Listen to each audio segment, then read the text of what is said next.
இப்போ நம்ம பண்ண போகிறது சிக்கன் தோசை. வாங்க எப்படி பண்ணுறதுன்னு பார்க்கலாம். ஃபஸ்ட்டு ஊத்தாப்பம் மாதிரி தோசையை நல்லா ஊற்றிக்கோங்க. இங்கே பாருங்கள், இந்த அளவு ஊற்றிக்கிட்டா போதும் ஃப்ரெண்ட்ஸ். ஆயில் அப்ளை பண்ணிக்கலாம் ஃப்ரெண்ட்ஸ்.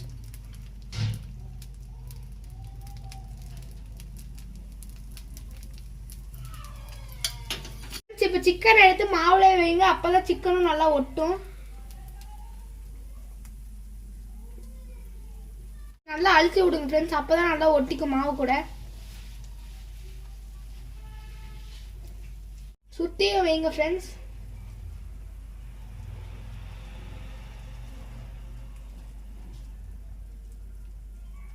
ஃப்ரெண்ட்ஸ் இப்போ கொஞ்சம் பெப்பர் நல்லா தூக்கிக்கலாம் ஃப்ரெண்ட்ஸ். எல்லா இடத்துக்கும் அப்ளை. ஃப்ரெண்ட்ஸ் இப்போ திருப்பி போட்டுக்கோங்க. இப்போ நல்லா வெந்துடுச்சு. சூடான சுவையான சிக்கன் தோசை ரெடி ஃப்ரெண்ட்ஸ். நீங்களும் உங்கள் வீட்டில் ட்ரை பண்ணிவிட்டு எப்படி இருந்துச்சுன்னு கமெண்ட்டில் சொல்லுங்கள். லைக் பண்ணுங்கள், ஷேர் பண்ணுங்கள், மறக்காமல் நம்ம சேனலை சப்ஸ்கிரைப் பண்ணுங்கள். பாய்.